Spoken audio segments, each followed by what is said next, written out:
പാടുന്നു, പൂർണിമ ഇങ്ങനെ ഇരിക്കുന്നു, ഒന്നും ഒരു അറിയായിരുന്നു ഇവര് ചേച്ചി എന്റെ അടുത്ത് ചോദിച്ചു ഇടയ്ക്ക് ഇതെന്താണ് രാജീവേ ഇത് രാജീവിനോട് പറയും ഇതെന്ത് ഇവര് പതിവില്ലാതെ എന്താ അറിയണ്ട കുട്ടിക്ക് അതെങ്ങനെ ഒപ്പിച്ചു എന്നുള്ളത്. കാരണം അമ്മയുടെ എന്തെങ്ങനെ ഒപ്പിച്ചു സോറി കോ ആർട്ടിസ്റ്റ് അമ്മ നിങ്ങളുടെ ഒരുമിച്ച് വർക്ക് ചെയ്യുന്നതിനിടയിൽ സാധാരണ നമ്മളിങ്ങനെ എന്തെങ്കിലും ഒരു സ്പാർക്ക് വന്നാൽ തന്നെ അയ്യോ കൂടെ അമ്മയുണ്ട് എന്നുള്ളൊരു പേടിയൊക്കെ വരും. പക്ഷെ അതിനിടയിൽ നിങ്ങളുടെ റിലേഷൻഷിപ്പ് എങ്ങനെ നിങ്ങൾ അത് മൂവ് ചെയ്ത് കൊണ്ടുപോയി?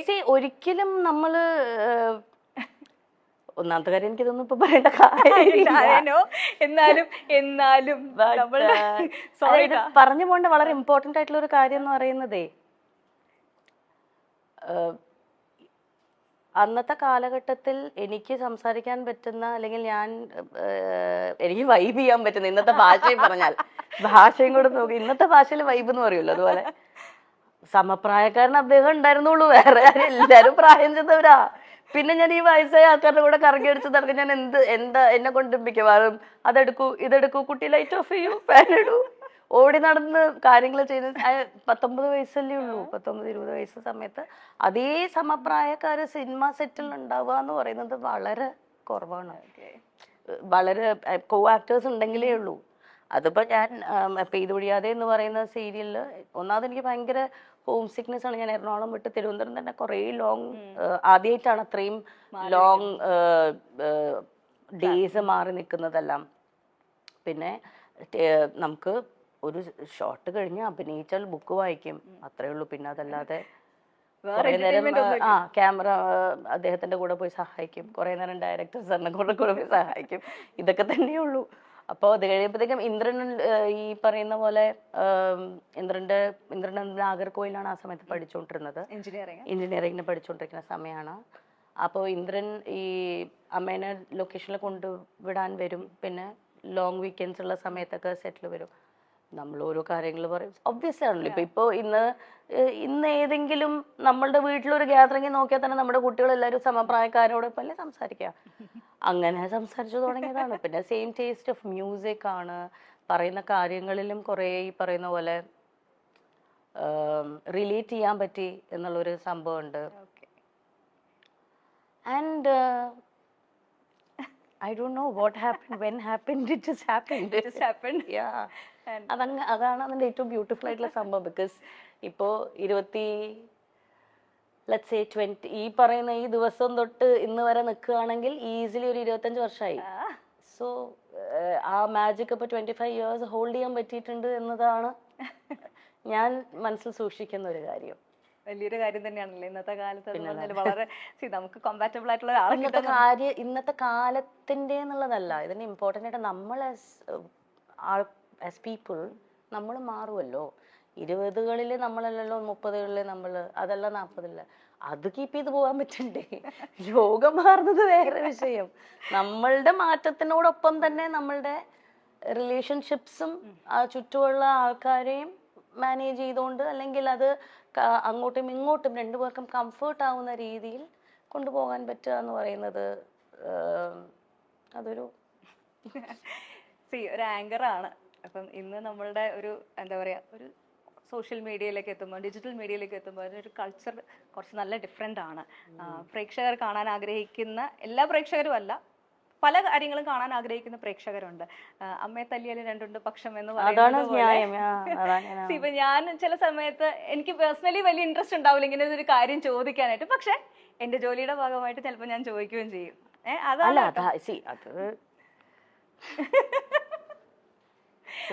അപ്പൊ ആ ഒരു അങ്ങനെ ഒരു ആങ്കറിങ്ങിൽ വന്നിട്ടുള്ള ഒരു മാറ്റം, ഇപ്പം ഇന്റർവ്യൂസ് ഇതേപോലെ കഥ ഇതുവരെ അല്ലാതെ തന്നെ ഒത്തിരി നല്ല നല്ല ഇന്റർവ്യൂ പ്രോഗ്രാംസ് ചെയ്തിട്ടുണ്ട്. ഞാനൊക്കെ കണ്ട് ഒരുപാട് നമ്മുടെ അപ്പൂസൊക്കെ ഭയങ്കര ഫാനായിരുന്നു കേട്ടോ. കഥ ഞങ്ങളുടെ ചാനലിൽ തന്നെ ഇങ്ങനെ ഒരു ഷോ കോൺസെപ്റ്റ് കൊണ്ടുവന്നത് കഥ ഇതുവരെ ഇൻസ്പയർഡ് ആയിട്ടാണ്.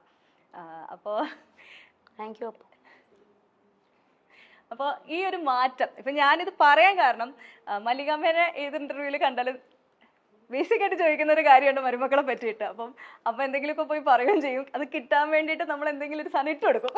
അത് നിങ്ങൾ ചിരിക്കൊന്നും വേണ്ട, അമ്മ നല്ല മിടിക്കുക. അമ്മയ്ക്ക് അറിയാം നിങ്ങൾക്ക് എന്താ വേണ്ടെന്ന്. അതുകൊണ്ടാണല്ലോ നിങ്ങൾ പിന്നെ ചോദിക്കുന്നേ. നിങ്ങൾക്ക് ആവശ്യമുള്ള സാധനം അമ്മ തരുന്നുണ്ടല്ലോ, അത്ര അറിഞ്ഞാൽ മതി എനിക്ക്. സോഷ്യൽ മീഡിയയിൽ എന്താണ് ട്രെൻഡ്, എന്താണ് പ്രേക്ഷകന് വേണ്ടത്, എന്താണ് ചാനലിന് വേണ്ടതെന്ന് കൃത്യമായി അറിയുന്ന വേറൊരു വ്യക്തി ഉണ്ടോ എന്ന് എനിക്ക് ഇപ്പോഴും സംശയം. അമ്മയുടെ ഞാനെപ്പോഴും അത് പല ഇന്റർവ്യൂസിലും ഞാനത് പറഞ്ഞിട്ടുണ്ട്. അമ്മയുടെ പ്രായത്തിൽ അത്രയും റെലവെന്റ് ആയിട്ട് നിൽക്കാൻ പറ്റുക എന്ന് പറയുന്നത് ഭയങ്കര ഡിഫിക്കൽട്ടായിട്ടുള്ള ഒരു കാര്യം തന്നെയാണ്. അത് ഇന്നത്തെ ജനതയ്ക്ക് എന്താണ് ഇഷ്ടം, അല്ലെങ്കിൽ ഇന്നത്തെ ജനതയ്ക്ക് റിലേറ്റ് ചെയ്യാൻ പറ്റുന്ന രീതിയിലുള്ള കാര്യങ്ങൾ സംസാരിക്കുകയും അവർക്ക് മനസ്സിലാവുന്ന രീതിയിൽ അത് എക്സ്പ്രസ് ചെയ്യാൻ പറ്റുക എന്ന് പറയുന്നത് ഭയങ്കര ഇമ്പോർട്ടൻ്റ് അല്ലേ. അപ്പം അമ്മ അതിൽ മിടുക്കിയാണ്. ഞങ്ങളുടെ ചാനലിൽ തന്നെ വന്ന പ്രോഗ്രാമിൽ വന്നൊരു വേറൊരു സാധനം കൂടി ഞാൻ കാണിച്ചു തരാം കേട്ടോ. അമ്മയുടെ ആൻസർ പറഞ്ഞു, ഇത് കേട്ടിട്ട് മരുമക്കളുടെ റെസ്പോൺസ് നമ്മൾ ഇതിൻ്റെ ഒരു റിയാക്ഷൻ ആക്ച്വലി വേറെ വന്നിട്ടുണ്ടായിരുന്നു. ഇത് ട്രോളാണ് കേട്ടോ, ഞങ്ങൾ ചാനലുകാർക്കുള്ള ട്രോളാണ്. കുറച്ച് ഫ്രഷ് ക്വസ്റ്റ്യൻ എടുക്കട്ടെ. മല്ലികാന്റിക്ക് ഏറ്റവും ഇഷ്ടമുള്ള മരുമോൾ സുപ്രിയാണോ പൂർണിമയാണോ? ഇന്ദ്രജിത്താണോ പൃഥ്വിരാജാണോ മല്ലികാന്റിക്ക് ഏറ്റവും ഇഷ്ടം? അടുത്തത് റാപ്പിഡ് ഫയർ ആണ്. 3 ആളുടെ പേര് പറയാം, അതിൽ ഒരാളുടെ പേര് മല്ലികാന്റി പറഞ്ഞേ പറ്റുള്ളൂ. മല്ലികാന്റിക്ക് ഏറ്റവും ഇഷ്ടമുള്ള പേരക്കുട്ടികൾ ഇവരിൽ ആരാണ്? അലങ്കൃത, പ്രാർത്ഥന, നക്ഷത്ര. ഇഷ്ടമില്ലാത്തത് വേണമെങ്കിൽ പറയാട്ടാ. ഏറ്റവും സെൽഫിഷായ മരുമോൾ സുപ്രിയാണോ പൂർണിമയാണോ? ഇത് നിങ്ങൾക്കെതിരെയുള്ള ട്രോളാണ്. മല്ലികാന്റി പോയല്ലോ, ഒരു ഫസ്റ്റ് ക്വസ്റ്റ്യൻ കൂടി ഉണ്ട്. ഇന്ദ്രനാണോ പൃഥ്വിയാണോ? നല്ല മക്കളിൽ ഇവരാരാണ്? ഇതിന്റെ വേറെ സംഭവം ഒറിജിനൽ സാധനം ഞങ്ങളുടെ ചാനലില് മല്ലികാമ്മയുടെ ഷോ വന്നപ്പം വന്ന ക്വസ്റ്റ്യൻ ഓഡിയൻസിന്റെ ഇടയിൽ നിന്ന് വന്നതാണ്. ചെറുതായിട്ടെങ്കിലും ഒരു അമ്മായിയമ്മ മരുമകൾ പോരുണ്ടെങ്കിൽ ആ പോരെടുക്കുന്ന ആരെടുത്തായിരിക്കും? സുപ്രിയ. എനിക്കത് ഇഷ്ടമേ അല്ല. ഞാൻ എന്നെ കിട്ടത്തില്ല പോരിന്. ഞാൻ ഇവരുടെ കൂടെ താമസിക്കത്തില്ലല്ലോ. പിന്നെ പോരെടുക്കാൻ ഇതെങ്ങനെ പോരെടുക്കുന്നത്? ഞാൻ നിൽക്കത്തില്ല. ഞാൻ വേറെ അത് പറയാൻ മക്കൾക്ക് വലിയ പരാതിയാ കൂടെ ശ്രദ്ധിക്കാതെ. അതല്ല, അതുകൊണ്ടാണ് ഈ സ്നേഹം. നമ്മള് കൂടെ കിടന്ന് വരവയാ തീർന്ന കാര്യം അതോടുകൂടി തീർന്നു. അല്ല, എന്നാൽ ഒരു ഇച്ചിരി മല്ലികാന്റിക്ക് ഒന്ന് ഇവളെ ഒന്ന് സൂക്ഷിക്കുന്നതാണ് നല്ലതെന്ന് തോന്നിയത് ഇവരിൽ ആരെയാണ്? നിങ്ങൾക്കിത് എന്താണ് എന്തറിഞ്ഞാലാണ് നിങ്ങൾക്ക് സന്തോഷാവുക? എനിക്കതറിയാം. ഏത് ഉത്തരം കിട്ടിയാലാണ് നിങ്ങൾക്ക് സന്തോഷാവുക? എന്താ നിങ്ങൾ കേൾക്കാൻ ആഗ്രഹിക്കുന്നത്? ഇത് കേൾക്കുമ്പോ എന്താ തോന്നുന്നു ശരിക്കും? ഇല്ല, എനിക്ക് അങ്ങോട്ടാ ചോദിക്കാനല്ലോ. നിങ്ങൾ ചോദിക്കുന്ന ചോദ്യങ്ങൾക്ക് അതനുസരിച്ച് ഉത്തരം തരാലോ എന്ന് വെച്ചിട്ടായി ചോദിക്കണം കേട്ടോ. എന്ത് കേട്ടാലാണ് നിങ്ങൾക്ക് കൂടുതൽ സന്തോഷം? സത്യം പറയല്ലോ, എനിക്ക് അറിയത്തില്ല. ഞാൻ ഈ ക്വസ്റ്റ്യന്റെ ആളല്ല, സത്യസന്ധമായിട്ട് പറയുവാണെങ്കിൽ. ഈ ഇന്റർവ്യൂസ് ഞാനിപ്പോ സിനിമ കുറെ ഇന്റർവ്യൂസ് ചെയ്യണ്ടല്ലോ.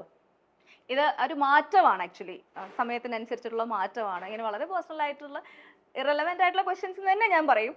പക്ഷെ ഇങ്ങനത്തെ ക്വസ്റ്റ്യൻസിലേക്ക് ആങ്കർ ചോദിക്കുന്നതിനെ പറ്റി ആ ഒരു ജോലിയിൽ ഇരുന്ന ഒരാളാണ് അല്ലെങ്കിൽ ചെയ്യുന്ന ഒരാളാണ്.